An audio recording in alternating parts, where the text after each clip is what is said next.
बिस्मिल्लाहिर्रहमानिर्रहीम। मैं अब्दुल जलील शेख और आज की हम इस वीडियो में डिस्कस करने जा रहे हैं इकोनॉमिक सर्वे 2023-24।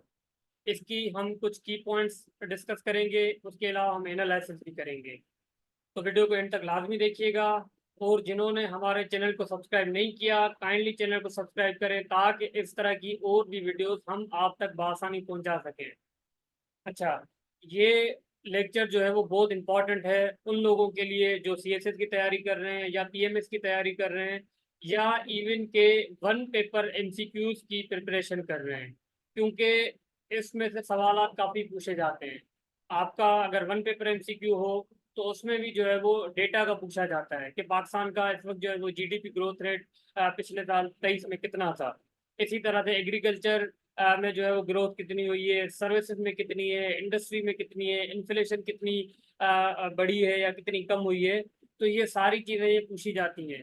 अब ये तो एमसीक्यूज की भी बात हो गई, और अगर हम बात करें डिस्क्रिप्टिव की तो वो न सिर्फ इकोनॉमी के हवाले से इम्पोर्टेंट है, बल्कि ओवरऑल अगर आप मिसाल के तौर पे पॉपुलेशन पे कुछ लिख रहे हैं तो जाहिर सी बात है इसमें इकोनॉमिक सर्वे में वो भी डेटा होगा कि पॉपुलेशन कितनी है, अर्बनाइजेशन का डेटा होगा, इसी तरह से आपका हेल्थ रिलेटेड डेटा होगा, एजुकेशन है, और भी बहुत सारी चीज़ें होंगी जो कि आपको हर जगह पे आप एम्प्लॉयमेंट रेशियो है तो हर जगह पे आप जो है वो यहीं से कोट कर सकते हैं, यहीं से जो है वो डेटा उठा के आप लिख सकते हैं। ठीक है, तो हम स्टार्ट करते हैं अपने लेक्चर को। चलें आगे चलते हैं हम।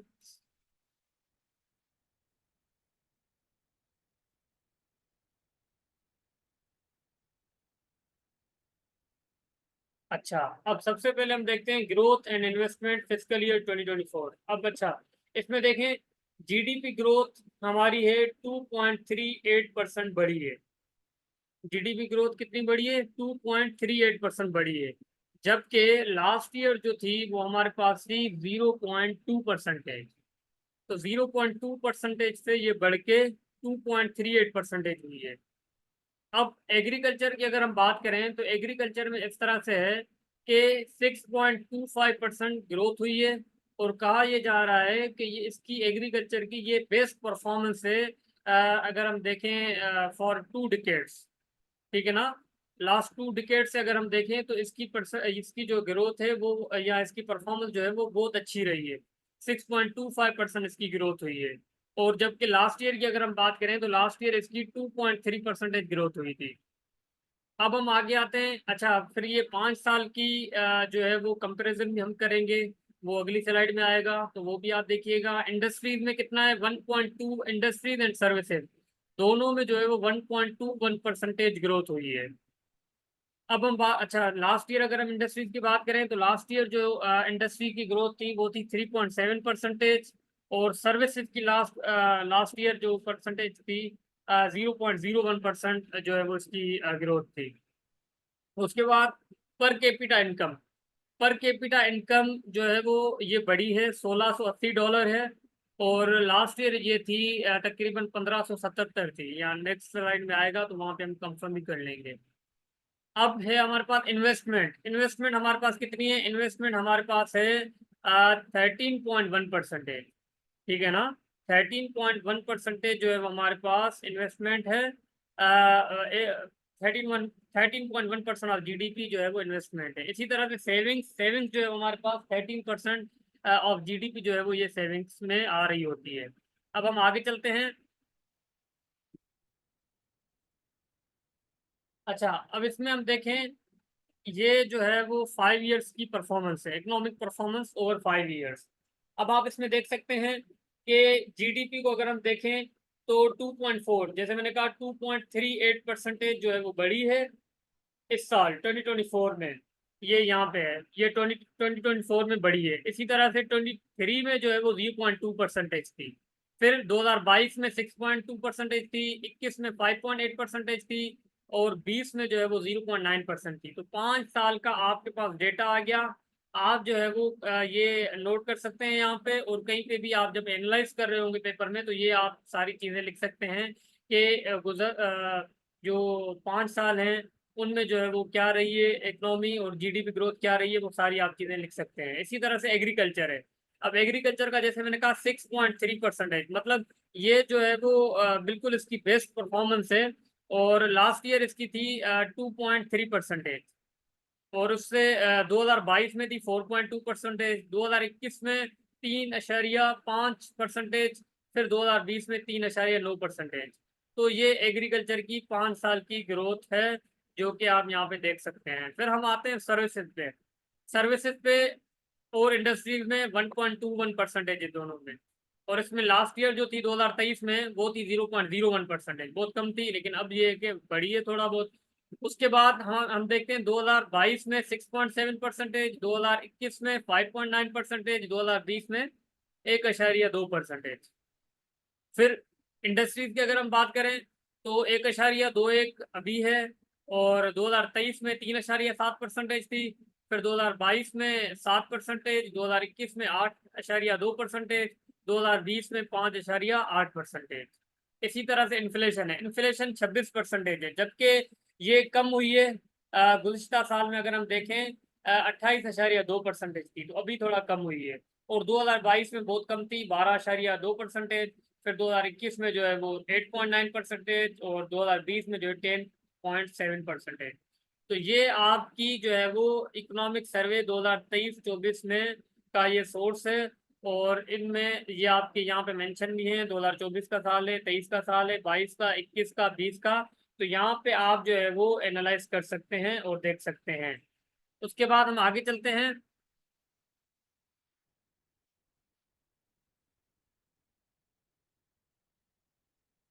आगे है हमारे पास ग्रोथ एंड इन्वेस्टमेंट। अब ग्रोथ एंड इन्वेस्टमेंट में, हाँ, अब ये वही है, लेकिन इसको हमने की पॉइंट्स में लिखा है कि फिजिकल ईयर 2024 में पाकिस्तान की जीडीपी जो है वो 2.38% बढ़ी है।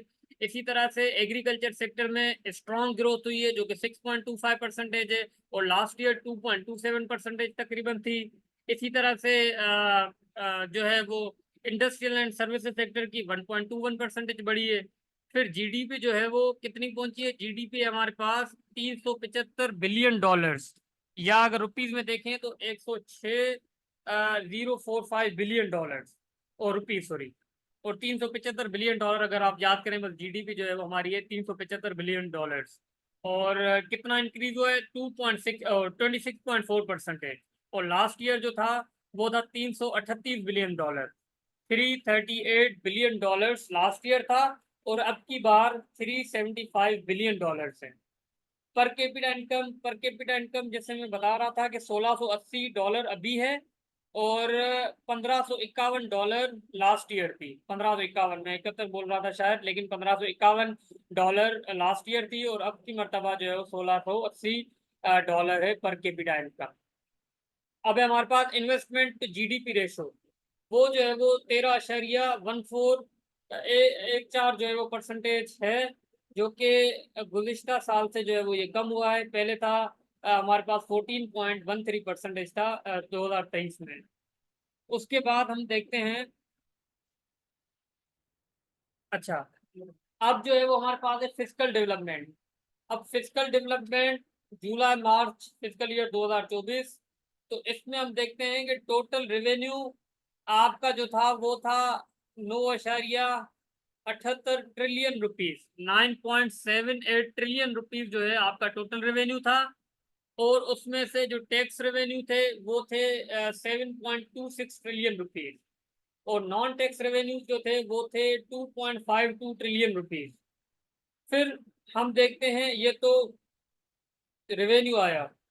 अब लेकिन हमारे जो अखराजात हैं, हमारे जो खर्चे हैं, वो कितने हैं, टोटल एक्सपेंडिचर कितना है, 13.68 ट्रिलियन रुपीज। और वो दोनों को डिवाइड किया हुआ है, ब्रेक डाउन किया हुआ है, करंट एक्सपेंडिचर कितना है, डेवलपमेंट में कितना है। तो ये सारा जो है वो यहाँ पे लिखा हुआ है। अब जो बहुत इंपॉर्टेंट है, जो कि पूछा भी जाता है पेपर्स में और हम लिख भी रहे होते हैं, फिजिकल डेफिसिट की जब बात कर रहे होते हैं। फिजिकल डेफिसिट 3.7% है, और लास्ट ईयर भी यही था। अब सवाल ये है कि काफी सारे लोग पूछ रहे होते हैं फिजिकल डेफिसिट क्या है। फिजिकल डेफिसिट को आप ऐसे समझें कि ये दो चीजों की बात कर रहा होता है, एक इनकम की बात कर रहा होता है, और दूसरा जो है वो एक्सपेंडिचर की बात कर रहा होता है। आपकी आमदनी कितनी है और आपके खर्चे कितने हैं। मिसाल के तौर पे, अगर मेरी इनकम जो है वो 100 है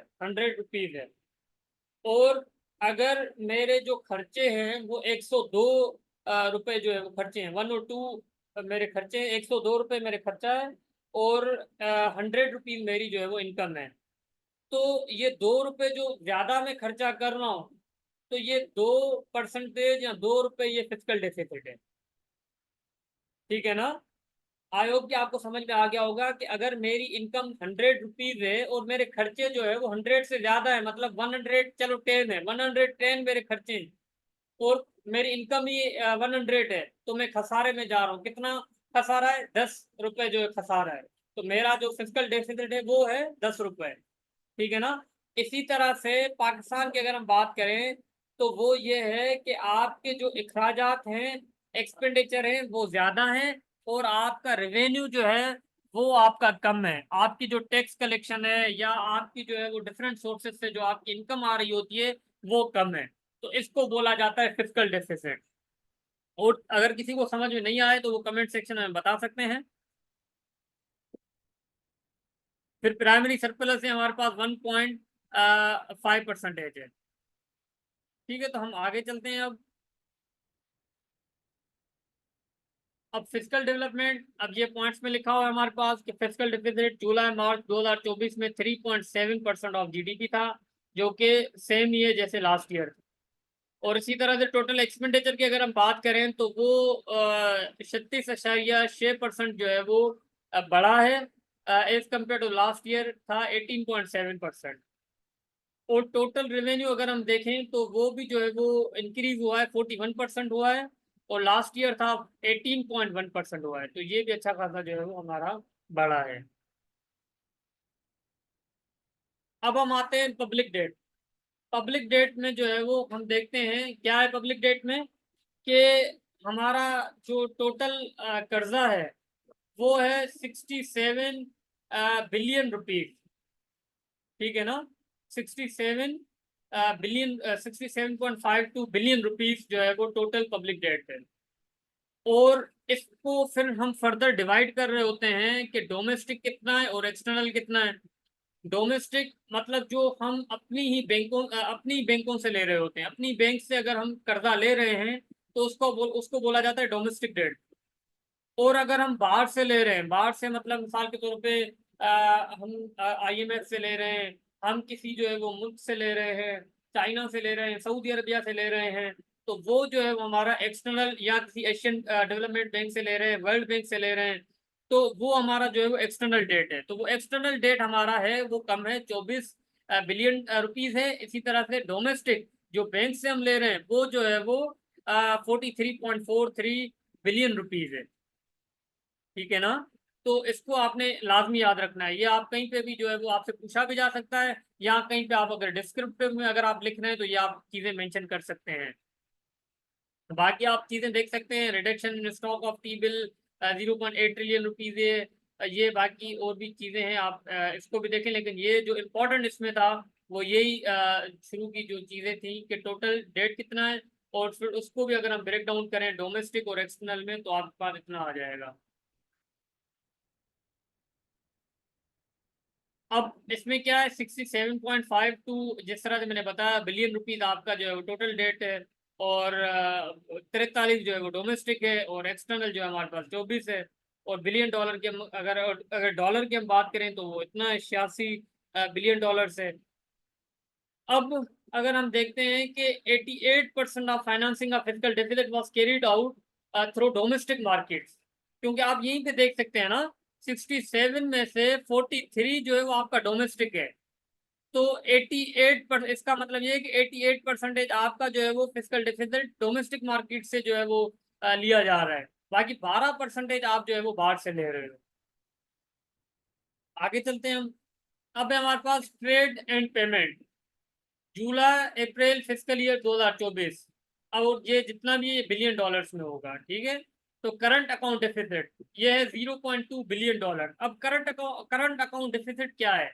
अब याद रखिएगा, ये टर्मिनोलॉजीज ऐसी होती हैं जो कि आनी भी चाहिए और पता होनी चाहिए आपको कि करंट अकाउंट डेफिसिट वो होता है, ये फिर दो चीजों की होती दो दो चीजों दो चीजें इसमें आ जाती हैं। एक होता है इनफ्लो ऑफ डॉलर और आउटफ्लो ऑफ डॉलर। डॉलर मुल्क में आ कितना रहा है और डॉलर मुल्क से जा कितना रहा है। अगर डॉलर मुल्क में आ कम रहा है और जा ज्यादा रहा है, यहाँ से डॉलर ज्यादा अगर हम निकाल रहे हैं, मतलब बाहर जा रहा है हमारा डॉलर, तो ये होता है करंट अकाउंट डेफिसिट, कि हमारे ज्यादातर डॉलर्स बाहर जा रहे हैं और यहाँ मुल्क में जो है वो डॉलर्स कम आ रहे हैं। अब मिसाल के तौर पे कैसे, कि अगर आपकी मिसाल के तौर पे एक्सपोर्ट जो है, एक्सपोर्ट आपकी बहुत कम है, जाहिर सी बात एक्सपोर्ट कम होगी तो डॉलर्स कम आएंगे। और इंपोर्ट आपकी ज्यादा है, इंपोर्ट ज्यादा है तो आप क्या करोगे, डॉलर बाहर दोगे, डॉलर दोगे तो जाहिर सी बात इंपोर्ट करोगे ना कोई चीज। तो जितना जितने डॉलर बाहर ज्यादा भेजोगे और जितना कम यहाँ पे डॉलर्स आएंगे, तो ये हमारा खसारा हो जाएगा करंट अकाउंट डेफिसिट का डॉलर्स की सूरत में। फिस्कल डेफिसिट रुपीस की शक्ल में था, ये डॉलर्स की शक्ल में होता है। देखिए, ट्रेड डेफिसिट और करंट अकाउंट डेफिसिट को डिस्टिंग्विश करें। ट्रेड डेफिसिट तो वही है कि एक्सपोर्ट माइनस इंपोर्ट, वही वाली बात आ जाएगी कि आप एक्सपोर्ट कितना कर रहे हो और इंपोर्ट कितना कर रहे हो। लेकिन जो करंट अकाउंट डेफिसिट में चीजें मैंने इसलिए बोला इनफ्लो ऑफ डॉलर और आउटफ्लो ऑफ डॉलर, वो इसलिए कि आपका डॉलर आ कितना रहा है। अब आ एक तो चले इंपोर्ट से आ गया, सॉरी एक्सपोर्ट से डॉलर आपके पास आ गया। फिर दूसरा, फॉरेन डायरेक्ट इन्वेस्टमेंट से आपके पास डॉलर आ गया, टूरिज्म से आपके पास डॉलर आ गया, ठीक है ना, फ्रीलांसिंग से आपके पास डॉलर आ गया। तो ये डॉलर जो है वो मुख्तलिफ उसमें आ रहा है ना सिर्फ इंपोर्ट से बल्कि इन चीजों से भी आ रहा है। इसी तरह से हम अगर एक्सपोर्ट कर रहे हैं या जो है वो और चीजें जो है वो हम कर रहे हैं, फ्रीलांसिंग वगैरह कर रहे हैं, तो इसमें आप डिफरेंशिएट कर सकते हैं। ठीक हो गया, तो आई होप आपको समझ में आ गया होगा। तो 0.2 बिलियन डॉलर जो है वो करंट अकाउंट डेफिसिट है। एक्सपोर्ट आपकी 25.7 बिलियन डॉलर है और इंपोर्ट आपकी है 43.4 बिलियन डॉलर। यही शुरू से ही हमारा चलता हुआ आ रहा है, इंपोर्ट आपकी बहुत ज्यादा होती है और एक्सपोर्ट आपकी कम होती है। एज अ रिजल्ट आपका ट्रेड डिफिसिट हो जाता है, आप जो है वो तिजारती खसारे में चले जाते हो, जो कि 17.7 बिलियन डॉलर आपके ऊपर ट्रेड डिफिसिट है। ठीक है ना। ट्रेड डेफिसिट मैंने बता चुका हूँ कि आप जो है वो एक्सपोर्ट को माइनस करोगे इंपोर्ट से, तो आपका जो माइनस में आ जाएगा 17.7, तो ये आपका ट्रेड डेफिसिट हो जाएगा। इसी तरह से रेमिटेंसेस, हाँ ये भी वो करंट अकाउंट डेफिसिट की जो मैं बात कर रहा था, कि आपके पास डॉलर आ रहा है, रेमिटेंसेस की शक्ल में भी आ रहा होता है। रेमिटेंसेस क्या है, जो ओवरसीज पाकिस्तानी होते हैं वो यहाँ पाकिस्तान में पैसे भेज रहे होते हैं, तो उसको बोला जाता है रेमिटेंसेस। तो वो कितने आए, 23.8 बिलियन डॉलर। और ये भी जो है वो बड़े हैं, अगली स्लाइड में ये भी लिखा होगा। फॉरेन डायरेक्ट इन्वेस्टमेंट आपके पास जो है वो कितनी है, 1.5 बिलियन डॉलर है।